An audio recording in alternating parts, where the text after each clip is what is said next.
ان اللہ و ملائکتہ یصلون علی النبی یا ایھا الذین آمنوا صلوا علیہ وسلموا تسلیما۔ پڑھو الصلاۃ والسلام علیک یا سیدی یا رسول اللہ وعلی آلک وصحبہ۔ بعد از حمد و ثنا درود بحضور نبی کریم رؤوف الرحیم صلی اللہ علیہ وآلہ وسلم۔ دعا ہے اللہ سنسارے انو حق کت چلنے دی توفیق عطا فرمائے۔ پیر صاحب آ جان گے کتاب و فرمان گے، میں انہوں نے حکم کیتا ہے اس تو میں ٹھوم کہا کے چلنا۔ اوکے سنو، اللہ قرآن مجید وچ ارشاد فرما دے، ان اللہ هو مولاہ و جبریل و صالح المؤمنین والملائکۃ بعد ذلک ظہیر، یعنی بے شک اللہ بھی تمہارا مولا ہے، و جبریل، اور جبریل بھی تمہارا مولا ہے، و صالح المؤمنین، اور جتنے نیک مومنین ہیں وہ بھی تمہارے مولا ہیں، اور والملائکۃ بعد ذلک ظہیر، اور باقی جتنے بھی فرشتے ہیں وہ بھی تمہارے کیا ہیں؟ مولا ہیں، مددگار ہیں۔ اب جو کچھ لوگ یہ کہتے ہیں کہ جی وہ مولا کا معنی ہے دوست، مولا کا معنی تو اللہ نے کہا ہے کہ وہ دوست ہیں، تو کیا اللہ تمہارا دوست ہے؟ یعنی ایک دوستی انسان کی ہوتی ہے ہم جنس کے ساتھ، سمجھ آ رہی ہے کہ نہیں آ رہی؟ اس سے بھی نہ ہو تو پھر انسان کی جو ہے وہ جس کے ساتھ مطابقت رکھتا ہو اس کے ساتھ اس کی دوستی ہوتی ہے، اور جس کے ساتھ دوستی ہو یارانہ اس کے ساتھ تکلف نہیں رہتا ہوتا۔ ایسے ہی یہاں تکلف ہو وہاں دوستی نہیں رہتی، اور جہاں دوستی ہو وہاں تکلف نہیں رہتا۔ تو اس کا مطلب ہے اب اللہ کے ساتھ وہ تکلفات ہیں۔ اب نماز میں جاتے ہیں تو وضو کر کے جاتے ہیں یا نہیں؟ اللہ کی بات بولیں، وضو کر کے جاتے ہیں تو تکلف آ گیا، کپڑے پاک کر کے جاتے ہیں تکلف آ گیا، نیت کر کے جاتے ہیں، تو کیا پھر اللہ کے ساتھ دوستی ہے؟ اگر کہیں اللہ نے دوست کہا بھی ہے تو وہ اس دوست سے مراد جو معنی لیے گئے ہیں وہ ان الفاظ کے ساتھ نہیں ہیں۔ یہاں مراد جو ہے وہ جو اوپر چل رہی ہے سیاق و سباق، ان میں یہ ہے کہ اللہ تمہاری مدد کرے گا، اللہ تمہاری کیا کرے گا؟ ان اللہ ہوا مولا ہو، اور اسی طرح تمہارے مددگار جو ہیں وہ اللہ بھی ہے، اس طرح اس کے فرشتے بھی ہیں اور نیک مومنین بھی ہیں۔ اب یہ ملفوظات حکیم الامت اشرف علی تھانوی کی کتاب ہے، اس کا صفحہ نمبر میرے خیال سے 100 ہے یا 101 ہے، ان دونوں میں سے ایک ہے، غالباً مجھے پورا یاد ہے۔ اس نے خود لکھا ہے، یہ غوث پاک کا جو مدد والا واقعہ ہے، دھوبی والا بھی۔ تو اب یہ جو سمجھدار لوگ ہوتے ہیں وہ جب پڑھتے ہیں، جب لکھتے ہیں تو اس کے معنی کو صحیح نکالتے ہیں۔ جو سمجھدار نہیں ہوتے وہ جب معنی کی طرف آتے ہیں تو وہ اپنی مرضی کا معنی کرتے ہیں۔ سمجھ آ رہی ہے کہ نہیں؟ اب ایک کتاب ہے فوز الکبیر، یہ آپ پڑھ رہے ہیں نا علامہ صاحب؟ یہ ہم نے تو پڑھی تھی، اب علامہ صاحب اس سال پڑھ رہے ہیں فوز الکبیر۔ اس میں آپ پڑھیں تو وہاں جو ہے نا انہوں نے لکھا ہوا ہے کہ جو یہود تھے نا، یہود، اور یہ جو کتابیں تھیں جو آسمانی، اور یہود اور نصارہ جو تھے، یہ جو آسمانی کتابیں تھیں یہ نہیں کرتے تھے کہ ان کے الفاظ تبدیل کرتے تھے، یہ ان کے معنی کو اپنی مرضی سے تبدیل کرتے تھے۔ اب ایک بندے نے رٹ لگا لی کہ میں نے اس کا معنی یہ نکالنا ہے، میں نے نکالنا ہے کہ کوئی مدد نہیں کرتا، تو اب اس نے وہ ہی مطلب نکالنا، وہ اور مطلب نکال سکتا۔ تو یہ یہود و نصارہ کا طریقہ لوگوں نے اپنایا۔ تو آپ وہاں جا کے اگر پڑھیں گے نا کتاب کو، یہ میں سجیسٹ کروں گا جو اس کے بارے میں نوجوان رکھتے ہوں کہ فوز الکبیر کو پڑھیں، آپ کو پتہ چل جائے گا کہ یہ لوگ آپ کو کس طرح دا لگا رہے ہیں۔ جب اللہ نے کہہ دیا کہ میں بھی مدد کرتا ہوں، فرشتے بھی کرتے ہیں، اور جتنے نیک صالحین ہیں وہ بھی تمہاری مدد ہے۔ ایک اور دلیل دیتا ہوں۔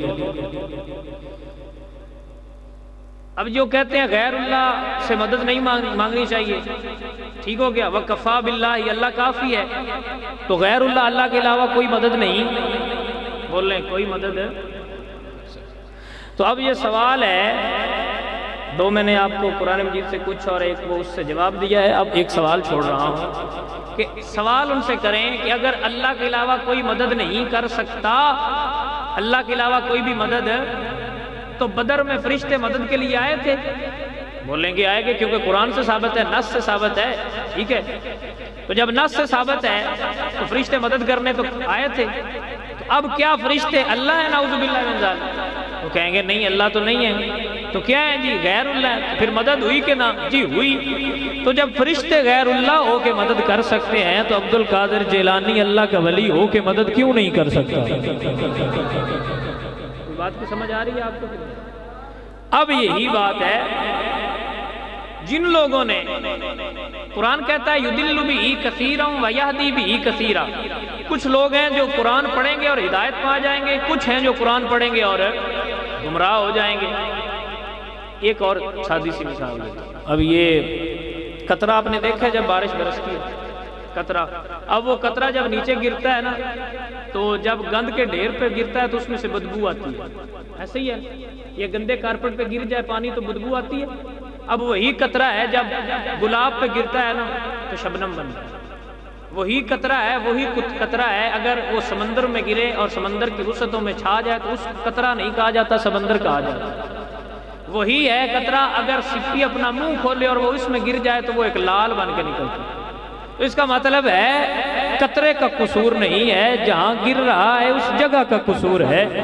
قرآن صحیح ہے، قرآن میں فرق ہو سکتا نہیں ہے، ذالک الکتاب لا ریب فیہ ھدی للمتقین، قرآن تو بے شک وہ، اس میں کوئی شک نہیں ہے، وہ تو ہدایت دینے والی کتاب ہے، لیکن وہ ہدایت ان کو دے گی جن کے دل صاف ہیں، جن کے دل صاف نہیں ہیں، جو دل کے گندے ہیں ان کو کبھی بھی ہدایت حاصل ہو سکتی نہیں ہے۔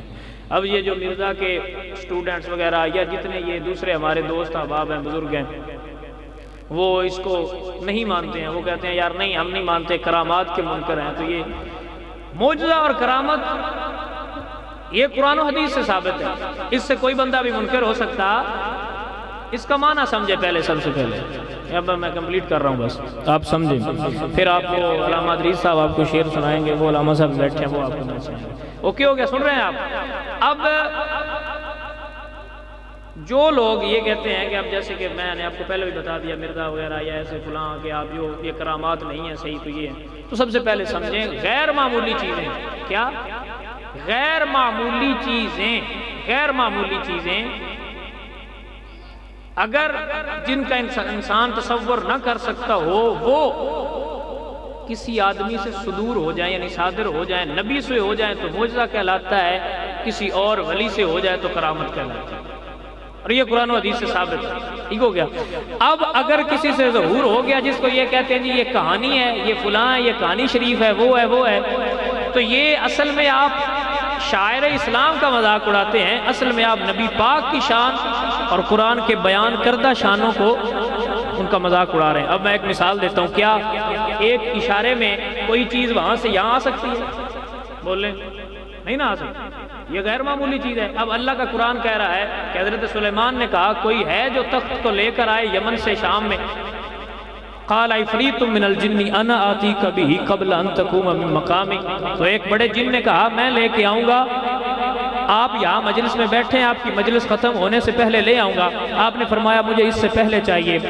وقال الذی عنده علم من الکتاب، اللہ کا قرآن کہتا ہے حضرت عاصم بن برقیہ جو کتاب کا تھوڑا سا علم رکھتے تھے، وہ بولے انا آتیک بہ، میں لے کے آؤں گا۔ فرمایا کتنی دیر میں؟ تو بول کے کہا، کیا فرمایا؟ قبل ان یرتد الیک طرفک، آنکھ جھپکنے میں بھی دیر لگتی ہے، میں اس سے بھی پہلے لے کے آؤں گا۔ اب یہ کرامت ہے کہ نا؟ اب آپ قرآن کو کہانی کہیں گے؟ اب یہ جو مرزا کے جو ہیں وہ کہتے ہیں جی کہانی شریف چل رہی ہے، تو یہ کیا آپ قرآن نعوذ باللہ تمہیں کہانی سنا رہا ہے؟ جیسے آصف بن برقیہ لا سکتا ہے ویسے کوئی بھی لا سکتا ہے، اللہ کا۔ اب وہاں یہاں بات سمجھے، اب ٹائم نہیں ہے ورنہ میں آپ کو وہ سمجھاتا ذرا۔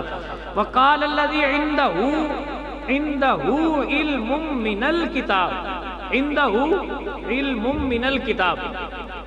اب یہ جو عندہ ہے نا، اس کا مطلب یہ نہیں کہ کل کا احاطہ کر رہا ہے، یہ جز کا احاطہ کر رہا ہے۔ ٹھیک ہو گیا؟ جز کا احاطہ کر رہا ہے۔ من الکتاب، کتاب میں سے کچھ تھوڑا جاتا تھا۔ عندہ علم من ایسا ہی علامہ صاحب، ایسا سمجھ آ رہی ہے کہ نہیں آ رہی؟ عندہ علم من الکتاب، یعنی علم کتاب میں سے تھوڑا سا علم وہ رکھنے والا تھا، تو اس نے کہا انا آتیک بہ قبل ان یرتد الیک طرفک، میں آنکھ کے جھپکنے سے پہلے لے کے آ سکتا۔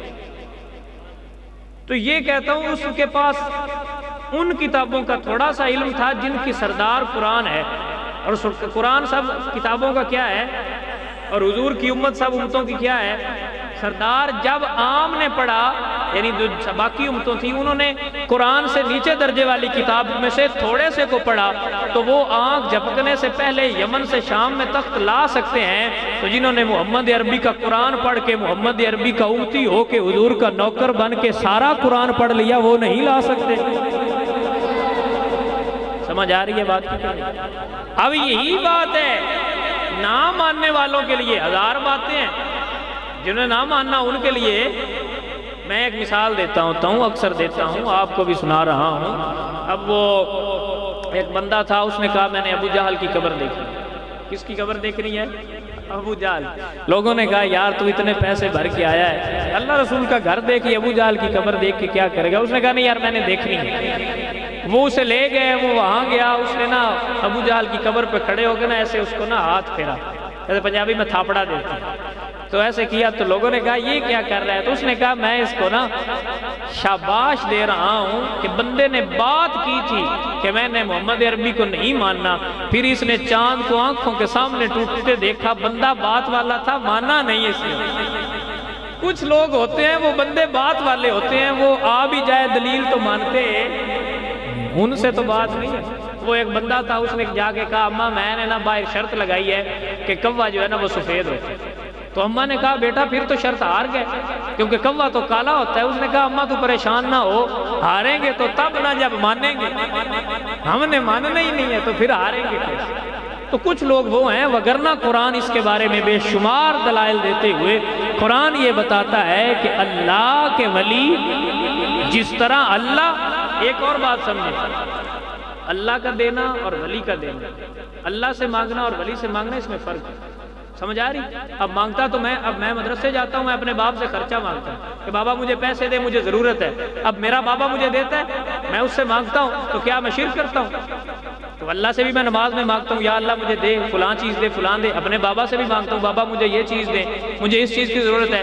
تو اب آپ یہاں کہیں گے یار اللہ سے مانگنا اور ابے سے مانگنا اس میں فرق ہوتا ہے، تو میں نے کہا اب یہی تجھے بات سمجھا رہا ہوں، جیسے تیرے ابے سے مانگنا فرق ہے اور اللہ سے مانگنے میں فرق ہے، اسی طرح محمد عربی، اللہ اور جو جتنے غلام ہیں ان سب کے مراتب کو دیکھتے ہوئے ان سب سے مانگنے میں بھی ویسا ہی فرق ہے۔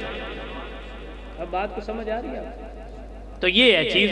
دعا ہے اللہ تعالیٰ آپ سب کو اور ہمیں سمجھنے کی توفیق عطا فرمائے۔ جب ہم سمجھ جائیں گے تو پھر سب مقاصد پورے ہو جائیں گے۔ یہ نعتیں سنیں، اللہ آپ سب کو اور ہمیں اجر عظیم عطا فرمائے۔ وآخر دعوانا